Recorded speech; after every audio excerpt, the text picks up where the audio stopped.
आज हम स्टार्ट करेंगे अपना इलेक्ट्रोस्टैटिक्स का पार्ट 2। इलेक्ट्रोस्टैटिक्स के पार्ट 1 में हमने डिस्कस किया था चार्ज क्या होता है, चार्ज के टाइप्स क्या होते हैं, प्रॉपर्टी ऑफ चार्ज क्या होती है, कैसे हम कंडक्टर को चार्ज करते हैं। ठीक है, चार्ज हमने सिंपल डिफाइन किया था तो रिकॉल कर लेते हैं। चार्ज क्या था कि एडिशनल प्रॉपर्टी होती थी मैटर की other then mass which can apply force of attraction repulsion is called charge. हमने सिंपल डिस्कस किया था। टाइप्स ऑफ चार्ज में दो टाइप्स डिस्कस किए थे, पॉजिटिव और नेगेटिव। फिर हमने प्रॉपर्टी ऑफ चार्ज की बात की थी, तो प्रॉपर्टी में सबसे पहले प्रॉपर्टी हमने पढ़ी थी quantization of charge. Quantization of charge में सीधे डिस्कस किया था हमने कि कहीं पर भी अगर चार्ज एग्जिस्ट करेगा तो वो इलेक्ट्रॉन पे जो चार्ज होता है 1.6 इंटू 10⁻⁹ कूलम का चार्ज इसके इंटीग्रल मल्टीपल में ही एग्जिस्ट करेगा। मतलब सिंपल चार्ज क्वांटाइज होने का मतलब क्या था कि कोई भी चार्ज अगर है आपका तो इंटीग्रल मल्टीपल होगा इलेक्ट्रॉन के चार्ज का। ठीक है, मतलब सिंपल से क्या है कि अगर उस चार्ज को हम इलेक्ट्रॉन के चार्ज से डिवाइड करेंगे तो यहाँ पे जो नंबर हमको मिलेगा वो एक इंटीजर मिलेगा। ठीक है, जैसे अगर आपने कोई चार्ज है उसको इलेक्ट्रॉन के चार्ज से डिवाइड किया है तो यहाँ पे जो वैल्यू मिलेगी वो इंटीग्रल मिलेगी, इंटीजर मिलेगा। ठीक, सेकंड हमने डिस्कस किया था एडिटिव नेचर क्या होता है चार्ज का। तो चार्ज सिंपल से क्या होता है, अलजेब्रा के रूल को फॉलो करता है। जैसे आपके पास पॉजिटिव चार्ज है, नेगेटिव चार्ज है, तो सिंपल अलजेब्रिक रूल के हिसाब से आप उसको ऐड सब्ट्रैक्ट कर सकते हैं। मतलब एडिटिव नेचर होता है चार्ज का। उसका हमने डिस्कस किया था quantization of charge. Quantization of charge में सिंपल सी बात की थी कि आइसोलेटेड चार्ज ना तो आप क्रिएट कर पाएंगे ना ही डिस्ट्रॉय कर सकते हैं। पेयर में आप चार्ज प्रोड्यूस भी कर सकते हैं जिसे हम पेयर प्रोडक्शन बोलते थे, और पेयर में आप चार्ज को डिस्ट्रॉय भी कर सकते हैं, वो एनिहिलेशन होता था आपका। आज का जो हमारा टॉपिक है, हाँ, उसका हमने थोड़ा सा उसमें आगे भी डिस्कस किया था कि how a body B charge, कैसे किसी बॉडी को हम चार्ज करते हैं। तो 3 वेज हमने डिस्कस किया था। एक रबिंग मेथड या फ्रिक्शन पढ़ा था हमने, दूसरा बाय कांटेक्ट पढ़ा था, और थर्ड बाय इंडक्शन पढ़ा था। तो ये हमने इतनी चीजें लास्ट लेक्चर में डिस्कस की थी। अब थोड़ा सा आ जाते हैं, आज हमको क्या डिस्कस करना है कि चार्ज जो है उसके मूवमेंट के बिहाफ पे हम मटेरियल का कैटेगराइजेशन करते हैं कि किसी भी मटेरियल में चार्ज अगर मूव करता है तो उसका क्या नाम होगा, अगर चार्ज मूव नहीं करता है तो उसको क्या नाम दिया हमने। अब जैसे अगर उसकी चार्ज का मूवमेंट किसी चीज पर डिपेंड करता है तो फिर क्या चीजें हैं, तो वो उसको हम डिस्कस कर लेते हैं कि अगर आपके पास कोई मटेरियल है जिसमें चार्ज इजीली मूव करता है, मतलब उसके अंदर जो रेजिस्टेंस ऑफ मटेरियल के अंदर जो चार्ज के मूवमेंट के लिए रेजिस्टेंस ऑफर होता है अगर वो काफी कम है, मतलब रेजिस्टेंस काफी कम है और चार्ज इजीली मूव करता है, मतलब कंडक्टिविटी काफी ज्यादा है, वो इजीली कंडक्ट कराता है चार्ज को, तो उसे क्या बोलते हैं हम, कंडक्टर बोलते हैं। ऐसे ही अगर रेजिस्टेंस बहुत ज्यादा है, मतलब जो मटेरियल है वो काफी ज्यादा रेजिस्टेंस ऑफर करता है, अगर रेजिस्टेंस ज्यादा ऑफर करेगा तो जाहिर सी बात है कंडक्टिविटी काफी कम होगी, तो ऐसे मटेरियल को हम बोलते हैं इंसुलेटर। नेक्स्ट क्या होता है, सेमीकंडक्टर क्या होता है। तो जो सेमीकंडक्टर मटेरियल्स होते हैं उनकी कंडक्टिविटी और रेजिस्टिविटी जो होती है वो टेम्परेचर पे डिपेंड करती है। ठीक है, ये जो चैप्टर है वो आपका एनसीईआरटी में 14 चैप्टर है, उसमें हम डिटेल में इसी सेमीकंडक्टर की बात करेंगे। तो अभी मैं इसको यहाँ पे बहुत ज्यादा एक्सप्लेन नहीं कर रहा हूँ, बस सिंपल ध्यान रखिएगा कि सेमीकंडक्टर की जो कंडक्टिविटी होती है वो कंडक्टर से कम होती है, इंसुलेटर से थोड़ा ज्यादा होती है। और अगर रेजिस्टिविटी की बात करेगा तो कंडक्टर से इसकी रेजिस्टिविटी थोड़ी सी ज्यादा होती है, इंसुलेटर से थोड़ी सी कम होती है। मतलब इंसुलेटर के बराबर रेजिस्टेंस नहीं ऑफर करता है, उससे थोड़ा कम रेजिस्टेंस ऑफर करता है ताकि चार्ज मूव कर ले, लेकिन इतना भी नहीं करता है, जितना रेजिस्टेंस कंडक्टर ऑफर करता है उससे थोड़ा सा ज्यादा रेजिस्टेंस ऑफर करेगा। ठीक है, मतलब इसमें चार्ज इजीली मूव करेंगे लेकिन इजीली मूव नहीं करेंगे। इंसुलेटर में तो मूव ही नहीं करते हैं क्योंकि इसमें रेजिस्टेंस काफी ज्यादा होता है। अब नेक्स्ट क्या आता है, सुपर कंडक्टर। तो नाम से क्लियर हो रहा है, कंडक्टर नहीं है, सुपर कंडक्टर है। तो इसका सीधा सा मतलब क्या है कि सुपर कंडक्टर में रेजिस्टेंस की वैल्यू क्या होती है, 0 हो जाती है और कंडक्टिविटी इंफिनिटी हो जाती है। मतलब ये बहुत ही इजिली, मतलब चार्ज बिना किसी रेजिस्टेंस के इजिली एक जगह से दूसरी जगह पे मूव कर सकता है। और सुपर कंडक्टर का प्रैक्टिकल लाइफ में काफी ज्यादा यूज है। ठीक है, जैसे अगर आप चार्ज बिना किसी हीट लॉस के या बिना किसी रेजिस्टेंस के इजिली मूव करेगा तो हीट के फॉर्म में लॉस नहीं करेगा। हीट के फॉर्म में अगर लॉस नहीं होगी तो एनर्जी जो होगी कैसे रहेगी, हमारी वेस्ट नहीं होगी। ठीक है, तो ये सुपर कंडक्टर अभी हमारा रूम टेम्परेचर पे कोई नहीं बन पाया है। सुपर कंडक्टर हैं, एग्जिस्ट करते हैं, वो आपके एनसीईआरटी में गिवन है। हम एक बुक खोलेंगे आपको इसमें एग्जांपल काफी अच्छे मिल जाएंगे इसके। तो मेरे ख्याल से आपको क्लियर होगा कंडक्टर, इंसुलेटर, सेमीकंडक्टर और सुपर कंडक्टर। ठीक है, अब थोड़ा सा आज का जो मेन टॉपिक है जिसपे आपके एग्जाम में क्वेश्चन बनते हैं और जो काफी इंपॉर्टेंट भी है वो है आपका कूलम्स लॉ। ठीक है, कूलम्स लॉ एकदम सिमिलर ग्रेविटेशनल लॉ की तरह ही है। जैसे ग्रेविटेशनल लॉ हमने क्या पढ़ा था, आपको याद होगा तो, कि जो ग्रेविटेशनल फोर्स होता है वो मासेस के, जो भी मासेस आप यूज करते हैं, जैसा उसको एक मास आपके पास m1 था, एक मास m2 था, इसकी डिस्टेंस r थी। तो सिंपल सा क्या था, जो ग्रेविटेशनल फोर्स होता था मासेस के डायरेक्टली प्रोपोर्शनल होता था और इनके सेपरेशन के स्क्वायर के इनवर्सली प्रोपोर्शनल होता था। तो यहाँ पे हम Fg की वैल्यू क्या निकाल के आते थे, G times m1 m2 upon r square. तो ये आपका ग्रेविटेशनल फोर्स आता था, आपको याद होगा थोड़ा सा। तो इसी के सिमिलर मतलब जैसे हमने इसको ड्राइव किया है वैसे ही क्या कहते हैं ड्राइव कर सकते हैं कूलम्ब्स लॉ। मतलब ये न्यूटन का ग्रेविटेशन लॉ था। कूलम्ब्स लॉ क्या है कि अगर आपके पास एक चार्ज Q1 है, दूसरा चार्ज Q2 है और दोनों के बीच का सेपरेशन R है, दो चार्जेस Q1 Q2 हैं और उनके बीच का सेपरेशन R है, तो यहाँ पे जो फोर्स होगा इसको इलेक्ट्रिक फोर्स बोले जा रहा हूं मैं। ये क्या होगा, चार्ज Q1 के प्रोपोर्शनल होगा, चार्ज Q2 के प्रोपोर्शनल होगा और ये जो फोर्स है इलेक्ट्रिक ये प्रोपोर्शनल होगा इनके सेपरेशन के स्क्वायर के इनवर्स के। ठीक है, तो अगर इनको हम कंबाइन करते हैं तो यहाँ से जो आपका F इलेक्ट्रिक की वैल्यू आएगी वो आ जाएगी प्रोपोर्शनल हो जाएगा Q1 Q2 upon R square. और आपको पता है कि जब भी हम कोई प्रोपोर्शनलिटी सिंबल को हटाते हैं तो एक कांस्टेंट इंट्रोड्यूस करते हैं, तो यहाँ पे कांस्टेंट आएगा K Q1 Q2 upon R square. अब यहाँ पे जो कांस्टेंट K है इसे बोलते हैं कूलम्ब कांस्टेंट। कूलम्ब कांस्टेंट पे भी आपका अच्छा खासा क्वेश्चन बन सकता है, तो कूलम्ब कांस्टेंट की बात करते हैं। यहाँ पे जो कूलम्ब कांस्टेंट होता है इसके अगर हमने वैल्यू देखते हैं तो आती है 1/4 पाई एप्सिलॉन नॉट। अच्छा, एप्सिलॉन नॉट जो होता है वो क्या होता है, परमिटिविटी होती है, परमिटिविटी ऑफ फ्री स्पेस होती है। अब जाहिर सी बात है परमिटिविटी कहां से आ गई, परमिटिविटी क्या चीज है, तो थोड़ा सा अगर आप ग्रेविटेशन कांस्टेंट की बात देखें जो जी आता था, ठीक है, उसको बोलते थे यूनिवर्सल कांस्टेंट। यूनिवर्सल कांस्टेंट बोलने का मतलब क्या है कि यूनिवर्स में आप कहीं पर भी होंगे, आप किसी प्लेस पे होंगे, जी की वैल्यू हमेशा कैसे रहेगी, कांस्टेंट रहेगी, क्योंकि ये यूनिवर्सल कांस्टेंट। लेकिन जो के है आपका ये कूलम्ब कांस्टेंट है, ये यूनिवर्सल कांस्टेंट ना होकर के के की जो वैल्यू होती है ये दो चार्जेस के बीच के मीडियम पे डिपेंड करती है। ठीक है, जो के की वैल्यू है वो दो चार्जेस के बीच के मीडियम पे डिपेंड करती है और मीडियम की जो प्रॉपर्टी होती है जो फोर्स को अफेक्ट करती है, मीडियम की प्रॉपर्टी जो दो चार्जेस के बीच के फोर्स को अफेक्ट करती है उसे ही बोलते हैं हम परमिटिविटी। अब अगर दो चार्जेस के बीच में कोई मीडियम नहीं है, मतलब वहां पे अगर वैक्यूम है तो उसको हम बोल देते हैं एप्सिलॉन नॉट, और अगर मीडियम होगा तो उसके लिए हम एप्सिलॉन यूज कर लेंगे। ठीक है, तो एप्सिलॉन नॉट क्या होता है, परमिटिविटी ऑफ फ्री स्पेस, और सिंपल एप्सिलॉन क्या हो जाएगा, ये परमिटिविटी हो जाएगा। थोड़ा सा क्लियर होगा। अब थोड़ा सा इसी में परमिटिविटी को फिर से मैं डिफाइन कर रहा हूँ, इसकी डिफिनेशन राइट कर देता हूँ, तो मैं इसको यहाँ पे रख कर रहा हूँ। तो हमने क्या देखा कि जो k की वैल्यू होती है, k क्या होता है 1/4 पाई एप्सिलॉन नॉट होता है। यहाँ पे एप्सिलॉन नॉट क्या था, परमिटिविटी थी ऑफ फ्री स्पेस। अब यहाँ पे जो एप्सिलॉन नॉट, तो एप्सिलॉन क्या होता है, इसे हम परमिटिविटी बोलते हैं किसी भी मीडियम की, परमिटिविटी ऑफ मीडियम। अब एग्जाम में क्वेश्चन क्या आ सकता है कि डिफाइन करिए what do you understand by permittivity. Permittivity से आप क्या समझते हैं, तो सिंपल क्या है कि permittivity is the property of medium. Permittivity क्या है, प्रॉपर्टी ऑफ मीडियम होगी which affect force between two charges. मतलब मीडियम की प्रॉपर्टी तो दो चार्जेस के बीच लगने वाले फोर्स को अफेक्ट करती है, वही क्या हो जाएगी, सिंपल सी परमिटिविटी। अब इस पे अच्छे खासे क्वेश्चन आते हैं। ठीक है, जैसे अगर यहाँ से कूलम्ब लॉ की बात होता है, F क्या हो जाएगा, कूलम्ब लॉ में इलेक्ट्रिक फोर्स क्या हो जाएगा 1/4 pi epsilon not Q1 Q2 upon R square. तो सबसे पहले इसमें आता है कि ये एप्सिलॉन नॉट की वैल्यू कितनी होती है, तो ये कांस्टेंट है, इसकी वैल्यू होती है 8.85 इंटू 10⁻12। ठीक, परमिटिविटी जो है उसकी वैल्यू होती है, जो फ्री स्पेस की परमिटिविटी है उसकी वैल्यू आपको दिया रहेगा 8.85 इंटू 10⁻12। और अगर किसी और मीडियम की बात करेगा तो वहां पे उसकी वैल्यू आपको प्रोवाइड कर देगा। अगर यही आपका फ्री स्पेस ना होकर कोई मीडियम होता तो अभी आपका फॉर्मूला क्या होता, 4 पाई एप्सिलॉन में जाता Q1 Q2 upon R square. ठीक, अब यहाँ पे जो एप्सिलॉन नॉट बना आपका, जो परमिटिविटी आई है उसकी वैल्यू के साथ साथ उसका यूनिट और डायमेंशन भी काफी इंपॉर्टेंट है। तो यूनिट बनाने के लिए सिंपल क्या करते हैं, एप्सिलॉन नॉट की वैल्यू फाइंड कर लेते हैं, वहां से आपकी यूनिट बन जाएगी। तो एप्सिलॉन नॉट की वैल्यू क्या हो जाएगी, थोड़ा यहाँ से अगर निकालें तो एप्सिलॉन नॉट को यहाँ भेज देते हैं, एफ को यहाँ नीचे भेज देता हूँ, तो यहाँ पे क्या आ जाएगा, तो एप्सिलॉन नॉट हो जाएगा 1/4 पाई Q1 Q2 upon F into R का स्क्वायर। ठीक है, अब यहाँ से हम यूनिट बना लेते हैं, तो यूनिट क्या हो जाएगा, ये आपका कूलम है ना, चार्ज का कूलम होता है ये कूलम, तो यूनिट हो जाएगा कूलम स्क्वायर।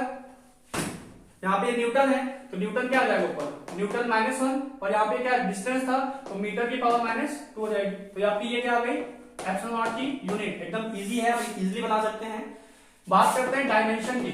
डायमेंशन कई बार एग्जाम में पूछा चुका है, ठीक है, डायमेंशन का ध्यान रखिएगा। कूलम क्या हो जाएगा, कूलम का होता था 80, तो 80 की पावर 2 आ जाएगा। न्यूटन का क्या हो जाएगा, mLt माइनस 2 की पावर माइनस 1 हो जाएगा, और मीटर क्या हो जाएगा, L की पावर माइनस 2 हो जाएगा।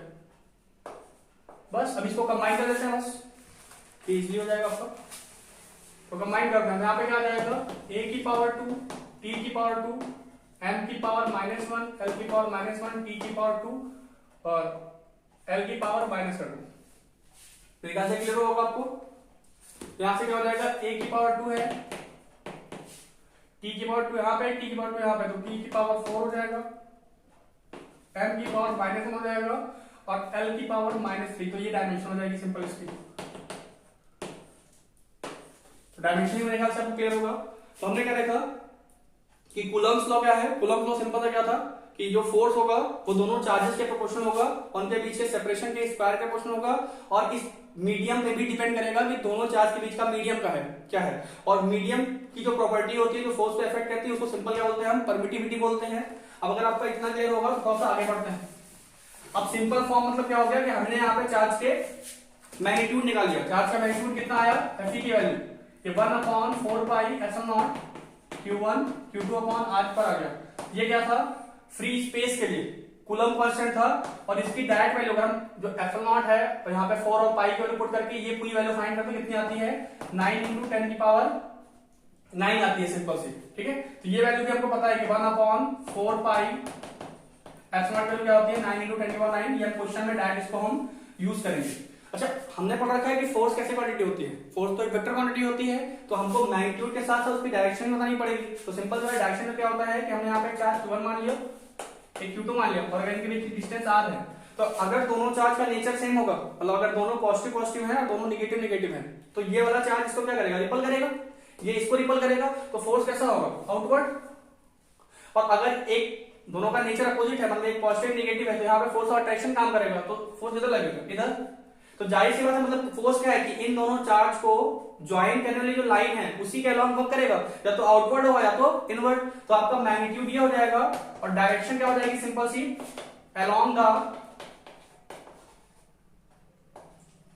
along the line joining two charges।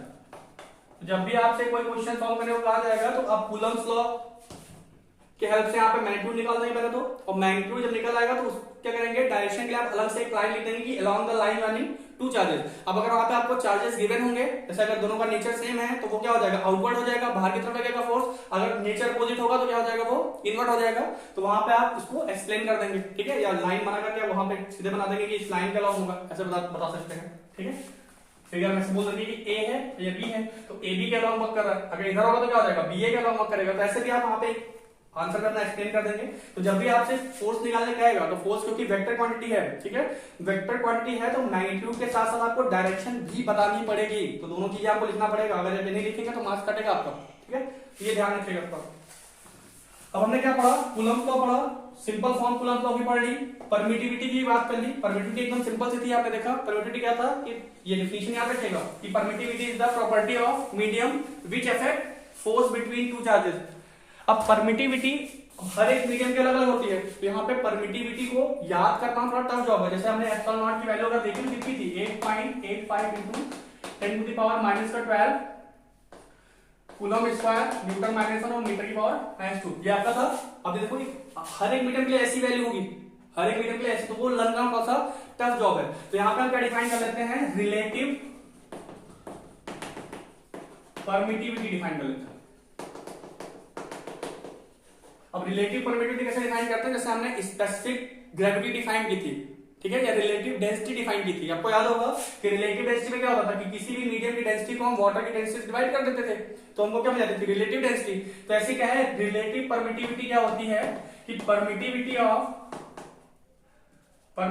Of medium upon permittivity of free space. ये सिंपल क्या हो जाएगा, एप्सिलॉन अपॉन एप्सिलॉन। यही क्या हो जाएगा आपका रिलेटिव परमिटिविटी, या इसी को हम डाई इलेक्ट्रिक कांस्टेंट के से भी रिप्रेजेंट करते करेंगे, ठीक है। ये ध्यान रखिएगा, इसको क्या बोलते हैं हम, डाई इलेक्ट्रिक कांस्टेंट या रिलेटिव परमिटिविटी। ठीक है, ये ध्यान रखिएगा। तो अगर आपको सिंपल सी बात है, अगर किसी भी मीडियम की परमिटिविटी चाहिए, मतलब एप्सिलॉन चाहिए, तो आप क्या कर दीजिए, के टाइम एप्सिलॉन नॉट कर सकते हैं। यहां से क्या निकालेगा, ये डायरेक्टली कांस्टेंट हो गया, उसको हमने एप्सिलॉन नॉट से इंटू किया। एप्सिलॉन नॉट क्या है, परमिटिविटी ऑफ फ्री स्पेस, तो हमको क्या मिल गया, डायरेक्टली कांस्टेंट या किसी भी मीडियम की परमिटिविटी। तो जैसे अगर हमको क्या कहते हैं, क्वेश्चन अगर देना है कि दो चार्ज हैं, उनके बीच हमने वैक्यूम के आधार पर कोई मीडियम रखा है, तो सिंपल मैं क्या कर दूंगा, डायरेक्टली कांस्टेंट दे दूंगा आपको, आप उससे इंटू करके उस मीडियम की परमिटिविटी कंप्यूट कर लेंगे। तो मेरे ख्याल से ये कॉन्सेप्ट भी आपको थोड़ा सा क्लियर हुआ होगा, इसमें मेरे ख्याल से कोई डाउट नहीं होगी आपको। अब यहाँ पे सिंपल एक चीज और सकती है कि यहाँ पे जो मतलब ऑब्जेक्टिव क्वेश्चन हो सकता है, रिलेटिव परमिटिविटी जो है आप उसको फोर्स के टर्म में डिफाइन कर सकते हैं। ठीक है, फोर्स के टर्म में कैसे डिफाइन कर सकते हैं, जैसे इसको मैं एग्जांपल सॉल्व करता हूं, ये ऊपर मैं इरेज कर रहा हूं, चाहे तो स्क्रीनशॉट ले सकते हैं। जैसे अगर रिलेटिव परमिटिविटी को हमको फोर्स के टर्म में डिफाइन करना है, ठीक है, तो सिंपल क्या है, जैसे अगर आपके पास वैक्यूम है तो फॉर्मूला क्या बनता था, 1/4 pi epsilon not Q1 Q2 को r²। हम ना चार्ज चेंज कर रहे हैं ना उनके बीच की डिस्टेंस चेंज कर रहे हैं, बस मीडियम अगर वैक्यूम होगा तो यहाँ पे एप्सिलॉन हो जाएगा। अगर कोई मीडियम है तो क्या हो जाएगा, 1/4 पाई एप्सिलॉन हो जाएगा यहाँ पे, इंटू क्या हो जाएगा, Q1 Q2 r² आ जाएगा। अब अगर इनको मैं डिवाइड करता हूं तो क्या आ जाएगा, F/Fm की जो वैल्यू है वो सिंपल क्या हो जाएगी, एप्सिलॉन/एप्सिलॉन नॉट। और यही अगर थोड़ा ध्यान देने से क्या होता है, रिलेटिव परमिटिविटी। तो यहाँ पे सीधा क्या है, रिलेटिव परमिटिविटी को हम FA/Fm भी लिख सकते हैं। जैसे आपको क्या दे सकता है, दो मीडियम में दो चार्जेस के बीच का फोर्स दे सकता है, एक बार F0 दे देगा, Fm दे देगा, और आपसे सिंपल क्वेश्चन क्या कहेगा, रिलेटिव परमिटिविटी बताइए, जो आपका ऑब्जेक्टिव में क्वेश्चन आ सकता है। ठीक है, तो आप इजीली कंप्यूट कर लेंगे फोर्स की हेल्प से भी, और अगर डायरेक्टली कांस्टेंट दे दिया है तो उसकी हेल्प से भी निकाल लेंगे, मतलब उसी के इक्वल हो जाएगा। और अगर मीडियम की परमिटिविटी दे दी है तो फिर वो एप्सिलॉन नॉट से डिवाइड करके निकाल लेंगे। तो मेरे ख्याल से ये क्लियर होगा आपको। अब थोड़ा सा आगे बढ़ते हैं, बात करते हैं कूलम्स लॉ के वेक्टर फॉर्म की। ये भी एकदम सिंपल सा है, कूलम्स लॉ का वेक्टर फॉर्म जो है एकदम सिंपल सा है, बस थोड़ा सा आपको ध्यान देना है कि जब भी आप वेक्टर फॉर्म की बात करते हैं तो आपको एक वेक्टर डिफाइन करना पड़ता है। तो हम ले लेते हैं, आपके पास एक चार्ज Q1 है, एक चार्ज Q2 है, और हम मान लें कि दोनों चार्ज का नेचर सेम है, तो अभी एक चार्ज क्या करेगा, इसको बाहर की तरफ रिपल करेगा। तो बाहर की तरफ रिपल करेगा तो हम उसको बोलते हैं ये जो फोर्स है वो चार्ज 2 पे लग रहा है ड्यू टू चार्ज 1। ऐसे ये चार्ज इसको भी रिपल करेगा तो वो इसको इधर की तरफ फोर्स लगाएगा, तो ये फोर्स क्या हो जाएगा, charge on force 1 due to force 2। अब क्योंकि ये वेक्टर क्वांटिटी ऊपर वेक्टर का साइन लगा देते हैं, बस सिंपल सा। और हम ये मान लेते हैं कि इनके बीच की डिस्टेंस r है। डिस्टेंस r होने का मतलब क्या है कि अगर मैं यहाँ पे एक वेक्टर बनाता हूं 1 से 2 को ज्वाइन करने वाला, तो इसका मैग्नीट्यूड कितना है, r है, और इस वेक्टर की वैल्यू क्या है, क्योंकि ये वेक्टर 1 को 2 से ज्वाइन कर रहा है तो इसको हम r12 बोल दे रहे हैं, और उस पे वेक्टर का साइन लगा देते हैं। ठीक, तो आप थोड़ा सा यहाँ पे इसको हम वेक्टर फॉर्म में आपका कूलम्स को राइट करने की कोशिश करते हैं। सिंपल क्या हो जाएगा कि जो F21 होगा, F21 जो आपका वेक्टर है उसका मैग्नीट्यूड कितना होगा, k टाइम्स ये कूलम कांस्टेंट हो जाएगा Q1 Q2 अपॉन r²।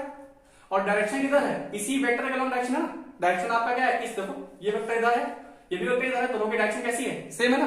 तो जब डायरेक्शन सेम है तो उसको हम इसके डायरेक्शन को दिखाने के लिए क्या करते हैं, यूनिट वेक्टर यूज कर लेते हैं कि r12 के डायरेक्शन में है। अब अगर हमने यहाँ पे यूनिट वेक्टर लगाया है तो यूनिट वेक्टर को हम वेक्टर में कन्वर्ट कर सकते हैं, कैसे, वेक्टर के मैग्नीट्यूड से डिवाइड करके। जैसे आपको ये पता होगा कि अगर आपके पास कोई यूनिट वेक्टर होता है, जैसे आपके पास कोई यूनिट वेक्टर को कैसे डिफाइन करते हैं, ये वेक्टर अपॉन इस वेक्टर का मैग्नीट्यूड। यहां से क्या हो जाएगा, हमारे पास r12 का यूनिट वेक्टर क्या हो जाएगा, r12 वेक्टर अपॉन r, क्योंकि इसका मैग्नीट्यूड हमने कितना मान रखा है r। तो अगर ये वैल्यू उठाकर मैं यहां पुट करता हूं तो हमारा जो फॉर्मूला बनेगा वो F21 तो कितना हो जाएगा, k times Q1 Q2 upon r3, और साथ में क्या आ जाएगा r12 वेक्टर। तो आपका ये देखो क्या हो गया, वेक्टर फॉर्म हो गया। मेरे ख्याल से ये आपको क्लियर होगा।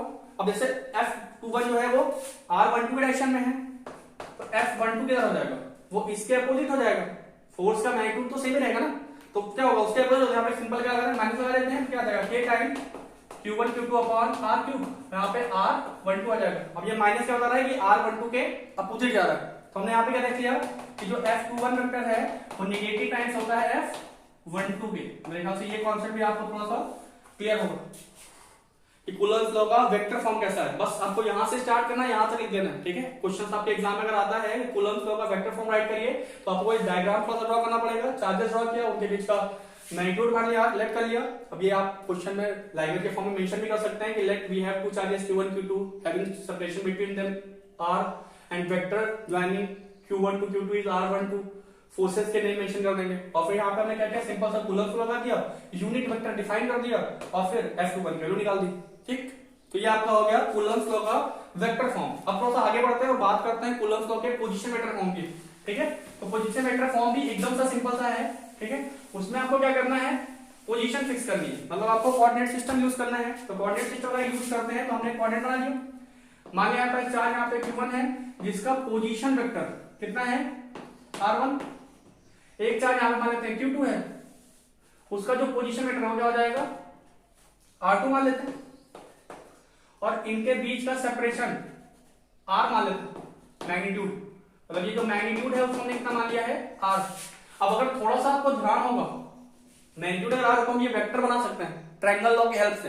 ट्रायंगल लॉ क्या कहता है कि आप यहाँ पे इसको A O बोल देते हैं, इसको A बोल देते हैं, इसको B, कि OA plus AB plus BO is equal to क्या हो जाएगा, 0। जहां से स्टार्ट किया था, यहां से आ गए, A से B पे गए, B से फिर O पे आए, तो तीनों का सम कितना हो जाएगा, 0, क्योंकि जहां से स्टार्ट किया था वहीं पहुंच गए।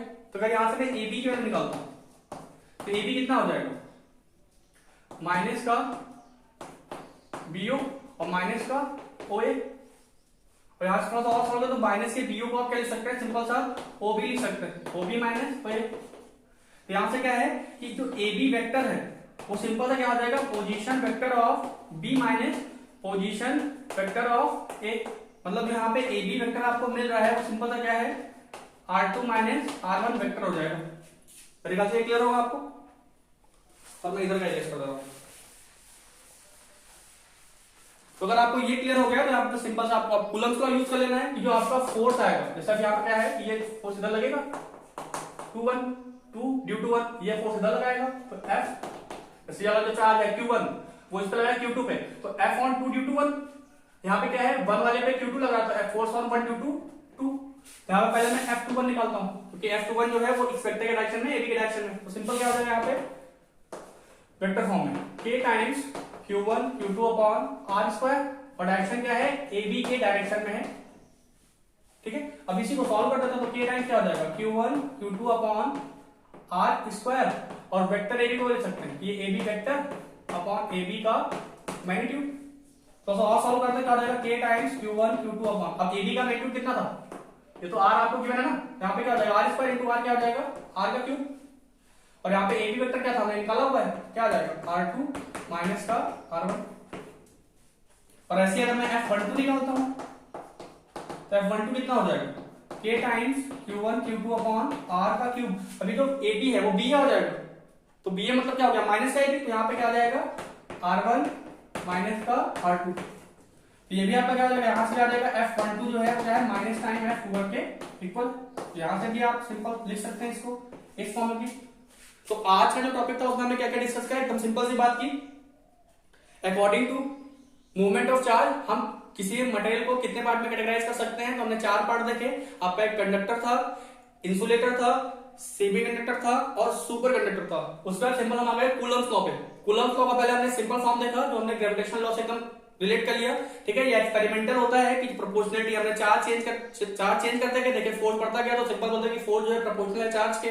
फिर डिस्टेंस वेरी कराई, डिस्टेंस से इनवर्स रिलेशन था तो हम बताते हैं डिस्टेंस के इनवर्सली रिलेशन में है। फिर हमने मीडियम चेंज किया, मीडियम पे भी डिपेंड कर रहा था तो हमने वहां पे फिर मीडियम की भी वो प्रॉपर्टी इंट्रोड्यूस करा दी। तो सिंपल जो आपका फोर्स आ गया था वो क्या हो गया था 1/4πε0 Q1 Q2 upon R square. और फिर डायरेक्शन की बात भी हमने कर ली कि जो चार्जेस को ज्वाइन करने लाइन होगी उसके अलोंग ही आपका फोर्स वर्क करेगा। तो हमने सिंपल क्या बात की, सिंपल फॉर्म बात किया। सिंपल फॉर्म में टर्म आया था परमिटिविटी, हमने परमिटिविटी की बात की। परमिटिविटी सिंपल से क्या थी कि प्रॉपर्टी ऑफ मीडियम थी जो दो चार्जेस के बीच के फोर्स को अफेक्ट करती थी। उसके बाद हमने उसके वेक्टर फॉर्म की बात की और लास्टली हमने क्या किया है, पोजीशन वेक्टर डिस्कस किया है। ठीक, तो आज की क्लास यहीं ओवर करते हैं। Thank you so much, goodbye, God bless you.